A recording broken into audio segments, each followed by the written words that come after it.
دولت پیر و جوان از وحدت است، زندگانی پرتوان از وحدت است.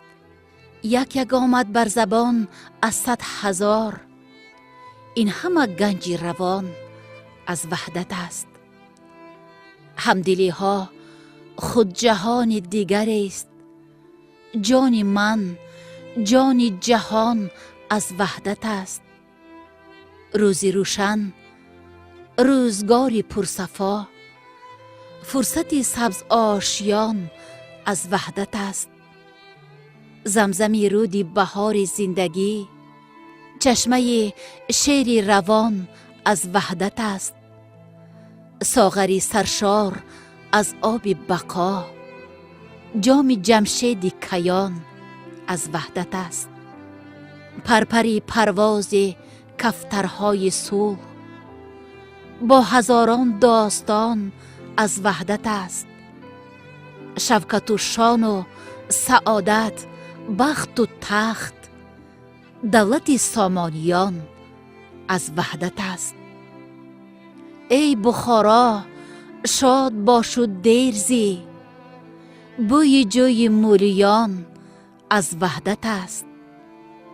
ای دوشنبه پای تخت تاجیکان، فر فرهنگ زمان از وحدت است.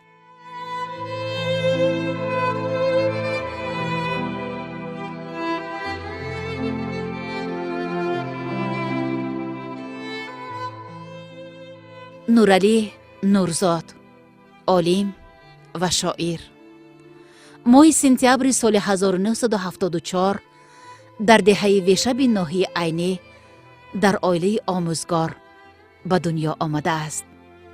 او ختم کرده فاکولته فیلولوژی تاجیک و اسپیرانتوره دانشگاه دولتی خوجند به نام اکادمیک باباجان غفورов بوده. یکی از شاگردان موفق مکتب خاصه شادروان پروفسور عبدالمنان نصرالدین می باشد. او سال 2002 رساله نامزدی خیش را در موضوع معرفت و شرح اشعار بدل دفاع نموده. از همان دور تا به امروز استاد همین درگاه معرفت شده فعالیت نموده است. عین زمان نورعلی نورزاد دوسنت کافدر ادبیات کلاسیکی تاجیک دانشگاه دولتی خوجند، همچنین خادم کلان انستیتوت علمی تحقیقاتی علمهای جامعه شناسی همین دانشگاه بوده. چندین وظیفه های مسئولیتناک ریاست دانشگاه را نیز به انجام رسانیده است. نورعلی نورزاد رساله دکتریش را تحت عنوان پویتیک اشعار میرزا عبدالقادر بدل دفاع کرده است. موصوف چون عالم پرمحصول و محقق کامیاب، اشتراکچی چندین همایش‌های بین المللی بوده. مؤلف 13 کتاب از جمله 5 دفتر اشعار، بیشتر از 300 مقاله های علمی و عاموی است. خدمت‌های ارزنده این عالم و ایجادکار پرمحصول و زحمت پسند در رشد علم و معارف و تبلیغ دستاوردهای ادبی و فرهنگی تاجیکستان صاحب استقلال با نشانهای علوچی فرهنگ جمهوری تاجیکستان، علوچی معارف و علم جمهوری تاجیکستان، علوچی مطبوعات تاجیکستان، جایزه دولتی به نام اسماعیل سامانی، مدال شهریار، جایزه ادبی به نام کمال خوجندی و مدال خدمت شایسته قدرشناسی گردیده است. نورعلی نورزاد اعضای اتفاق نویسندگان تاجیکستان است.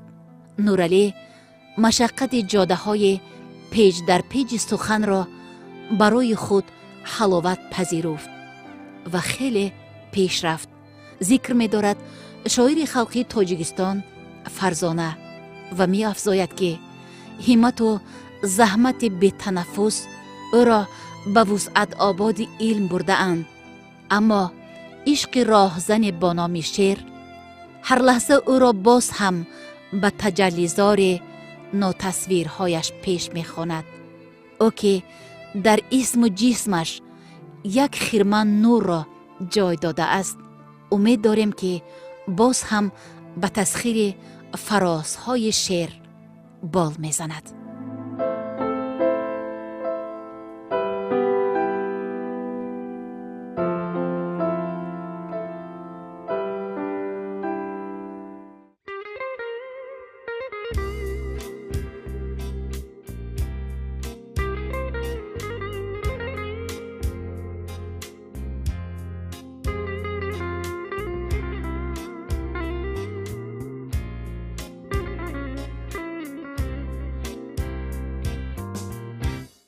سرزمینی سبز احسان، تاجیکستان، تاجیکستان.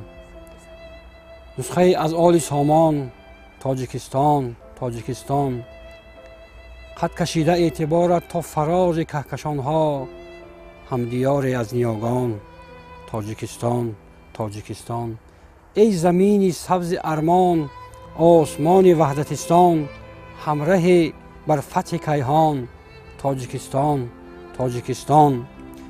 با دوشنبه دلنوازی همراهی درهای بازی، با دوشنبه دلنوازی همراهی دلهای بازی. گلفروز و گلبدامان، تاجیکستان، تاجیکستان. شادمان و شادیاری پاک مرزی باستانی با خوجند و وخش و ختلان، تاجیکستان، تاجیکستان. زرفشانی با زرفشان سرفرازی با بدخشان، سوخت را هستی نگهبان، تاجیکستان، تاجیکستان. رودکی شد عود بنواز ناصر خسرف هم آواز، با پری شاهین پرافشان، تاجیکستان، تاجیکستان. هم صدا با توت سرایت سور مولانای بلخی، رود وخشی تو غزل خان، تاجیکستان، تاجیکستان. بوی جوی مولیانی باره بر آریایی، یاد یاری یادیاران، تاجیکستان، تاجیکستان. ای وطن، ای وطن پشت و پناهی، پرچمی فخر و فراهی، جان مایی جان جانان، تاجیکستان، تاجیکستان.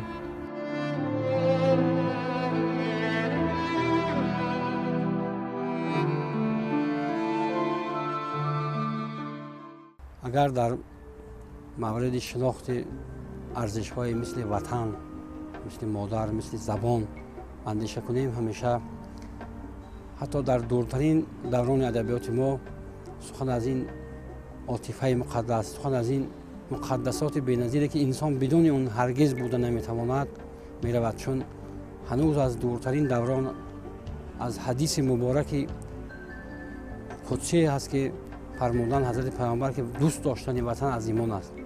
وطن در دشت پیمان است ای دوست، سوار اسب ارمان است ای دوست.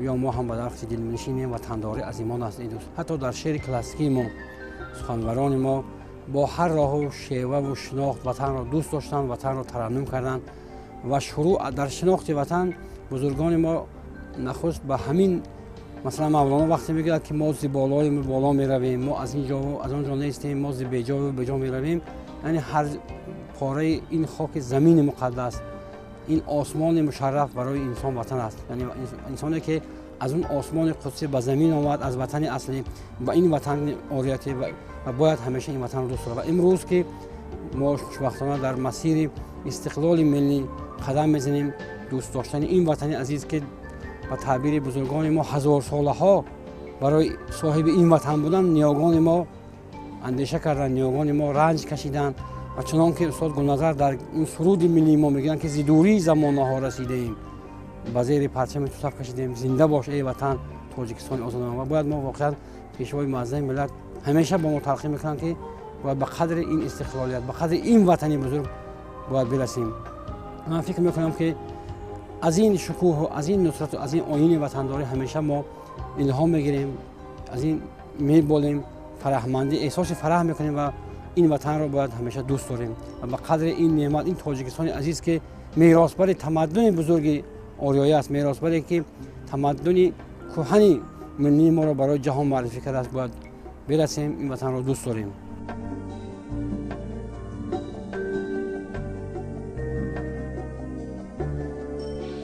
وطن خواهم نویسم نامه امشب به عنوانت، اجازت ده اکنون باز گویم جان به قربانت.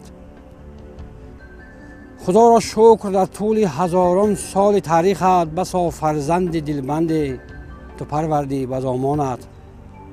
عزیزانت یکایک برده نامت را به گردونها، سر سبز و سرافرازی فزوده جان و جانانت.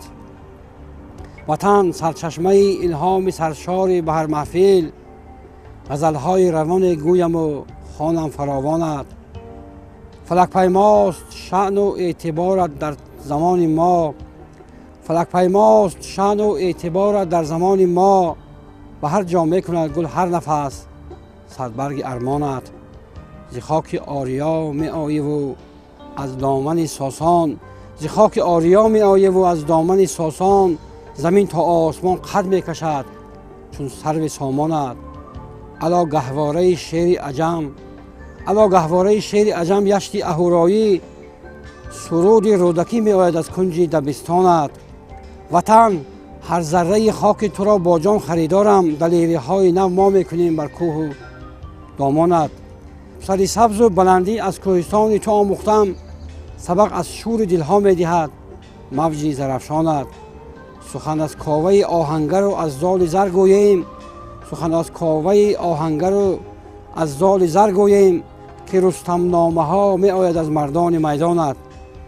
وفاداری است اکنون سنتی نیکی وطنداری، پرافشان با دایم پرچمی ننگی بدخشانت. رسد از سینه رشت و حصار و باختر آوا، نوای نای وحدت می شنم از سغد و ختلانت. وطن ای وارخ و هم چارکوه و آریانای، شکوهی نو عطا بخشد غرور تاجیکستانت. در دل باز بنمودم، در دل باز بنمودم به سویت با هزار امید. دعا کردم دعایی که خدا باشد نگهبانت.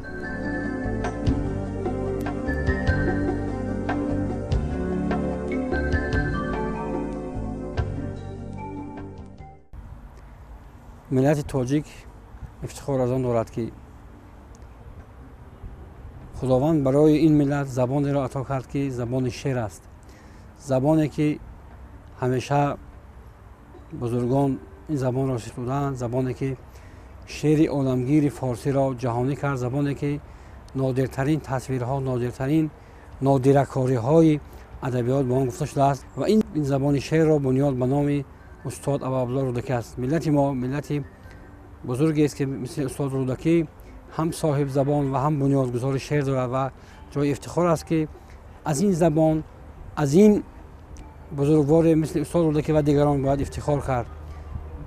من گمان میکنم که با آنکه استاد رودکی بنیاد شعر ما را طرح نهادند و شعر عالمگیر تاجیکی را اساس گذاشتند، خود شعر بزرگی هستند و شایستگی آن را دارد که از استاد رودکی، از سرآغاز شعر بزرگ ما ستایش کنیم و شعر استاد رودکی، شعر جهانگیر استاد رودکی را که امروز به آن ما افتخار میکنیم و به نام استاد رودکی پیوند میدیم، حضور شعر فارسی را بستاییم. و به خاطر اینکه واقعا استاد رودکی با اون همه نزاکت و زیبایی و فصاحتی که زبان تاجیک داشت، اون امکان استفاده برد و بنیاد شعر ملی ما را اساس گذاشت. و به این خاطر من گمان میکنم که اگرچه دانشمندان مثلا گفتن که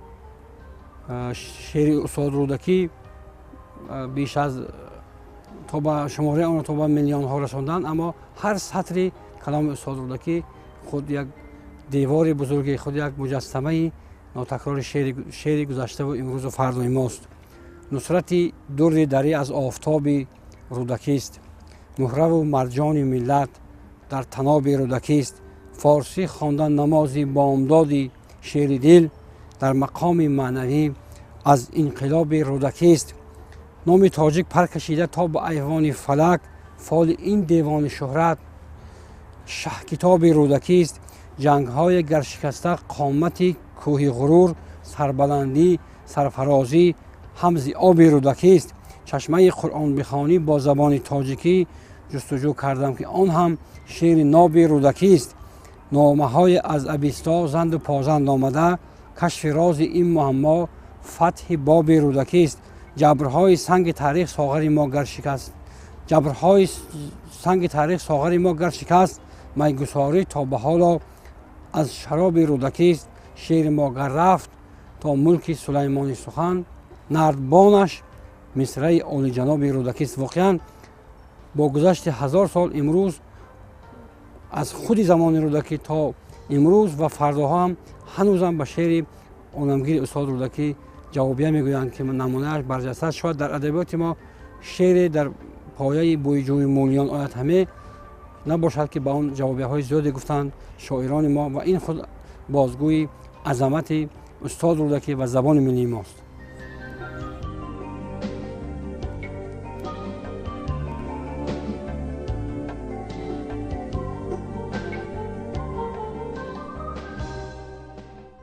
نظر اهل نظر اون است که شعر باید از قلب، از اعماق دل با صدای با سخن پر از سوز بیرون آید و به دل بنشیند. و دانشمند معروف رضا براخانی بر این نظر است که اگر شاید واژه ها مثل ابزارهایی هستند که بیجانند و تنها شاعر است که میتواند به آنها جان بخشد و اگر در پشت واژه هایی که برای عنوان شعر کنار هم می آیند معرفی می شوند شخصیت با صمیمیت، با اخلاص، با ارادت حضور پیدا نکند، شاید اون شعر نتواند به دلها نشیند. و من گمان میکنم که رسالت شاعر در زمان امروز هم همین است که 1000 ساله ها این رسالت بزرگ را نیاکان ما، بزرگان ما دوام دادند، یعنی رسالت انسان سازی است. چون خلاقیت که از مهمترین رسالت شاعر است که می آفرد، یک جهان می آفرد، با این خلاقیت، با این قدرت انسان قادر است که در ذهن و در اندیشه و در جهان انسان ها یک جهان دیگر، دنیای دیگر بیافرد و خود انسان را دیگرگون کند. و اون که مولانا دیشیخ با چراغ همه گشت گرد شهر از دی بودد مولانا انسان آرزوست، شاید همین نظر است که با شعر بتوانند انسان دیگر بیافرند. و امروز شعر هم که چون به عنوان یک عاطفه عزیز و مکرم و مقدس بتواند انسان ها را تربیت کند و انسان دیگر در ذهن و در وجود انسان ها بیافرد. و به همین خاطر امروز، فردا و فرداهای دیگر رسالت شعر مثل 1000 سالها این خواهد بود، ادامه خواهد یافت. و واقعا چون سخنی هست که از حال و هوای انسان ها گفته می شود، وجود انسان ها را تفسیر می کند و به قول ابوالمعانی صاحب همون آتشی هست که شاعر صاحب همون آتشی هست که همه کس را نمی سوزد. هر دل نبرد چاشنی از داغ محبت، این آتش بیرنگ نسوزد همه کس را. و هر کی همین رسالت را دریافت، شناخت، انسان صاحب سعادت است که میتواند، یعنی همین امانت را خداوند بر دوش او گذاشته است و باید در انجام این رسالت اقدام کند، بکوشد و شعر بگوید که در خور قلب ها، در خور دل ها و در خور احساس ها باشد. بزرگ فرموده است که قیمت حرف سخنگو از سخنکش می شود، گر زمین قابل نباشد آب باران را چه هست. و اینکه مردم جامعه به شعر رو می آورد، اشتیاق دارد، این هم یک سعادت است. و در ترغیب و در تشویق شعر همیشه اهل هنر خدمتگزار بودند از زمان قدیم. و چون شعر و موسیقی که با هم توأم هستند و اهل موسیقی هم در ترغیب شعر، در مؤثر افتادن کلام موزون خدمت دارم و از قسمت شکرگزار هستم که دوستان هنرور ما چندین نفر از دوستان با برخی از اشعار این جانب آهنگ بستند و امروز در محفل ها و در مجلس ها می‌سرایند و این هم یک سعادت هم هست و امکاناتی هست که صدای ما را به مردم، به آنهایی که به شعر اشتیاق دارند میرسونند. و همیشه از آغاز تا امروز در شناخت شعر، اگر از پهلوی دیگر شعر به موسیقی توأم دارد، از نظر دیگر شعر جوهر شعر شناخت عشق است، همون عشقی که انسان با آفریدگار خود دارد، با طبیعت دارد، با زندگی دارد، با پدر و مادر، یعنی مفهومی که در محور آن زندگی انسان چرخ میزند. زندگی را صورت و جان است عشق، زندگی را صورت و جان است عشق، باغ دل را سبز ریحان است عشق. از تعصب برشو در عشق جوش، جان من رندی مسلمان است عشق، هفت آب پاکی و آزادگی صبح نوروزی گلفسان است عشق. در بهارستان اقبال بلند گلبسر آینه دامان است عشق. هدهد در راه قاف آرزو خاتمی دستی سلیمان است عشق. یک نفس در عشق ای جان من، جان جانی جان جانان است عشق.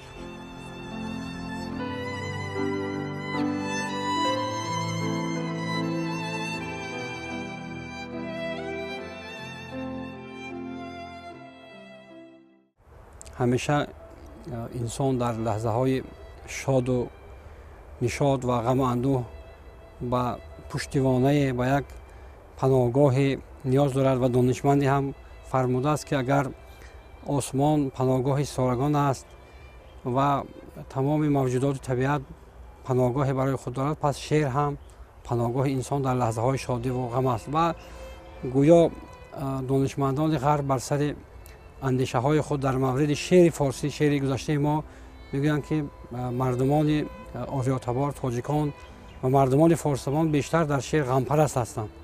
اما من گمان میکنم که هر دستاورد و هر شادی و نشاط که چون خود شعر یک تجسم احساس انسان است، تجسم یک حال و هوای انسان است، میتواند در لحظه های شاد هم، یعنی برای شادی انسان هم خدمت کند. و همیشه حافظ و بزرگان ما رو تلقین کردند که نباید برای روزگار کوتاه غم خورد و همیشه باید در شاد و در شادی بود. چون میگه حافظ بزرگوار که 5 روزی که در این مرحله مهلت داری، خوش بیاسای زمانی که زمان این همه نیست. و به همیشه به همین خاطر ابرازها و اندیشه ها و وسیله های شادی را در شعر ترغیب کردند. پیمانه را لبریز کن، امروز روزی بد نبود.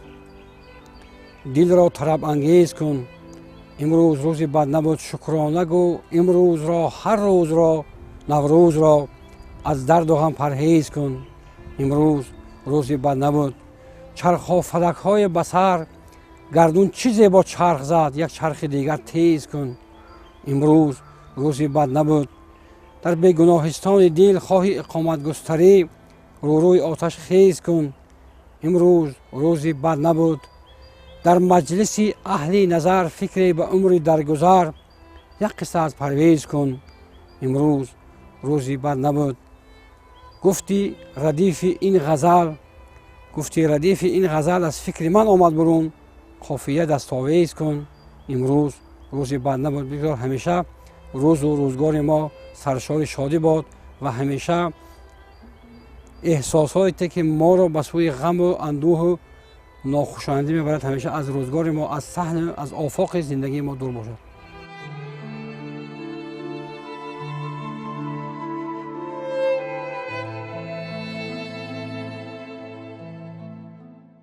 نیستی در کف هست است، خودت میدانی. قسمت شیشه شکست است، خودت میدانی. تا به جای نرسیدیم از این رنج سفر، کف پا آبله دست است، خودت میدانی. زاهدا طعنه مزن بر سر بخیشی ما، مستی ما ز الست است، خودت میدانی. اگر از صدق در عشق زده مستانه، نه شکست و نه مکست است، خودت میدانی. نالت تا بام فلک پر نکشد از دل ما، این رسن تاب گسسته است، خودت میدانی. در طربخانه غم مست شدیم بی باده، دل شب باده پرست است، خودت میدانی. غم دنیای روان را چی خوریم ای ساقی، گذری عمر به شست است، خودت میدانی.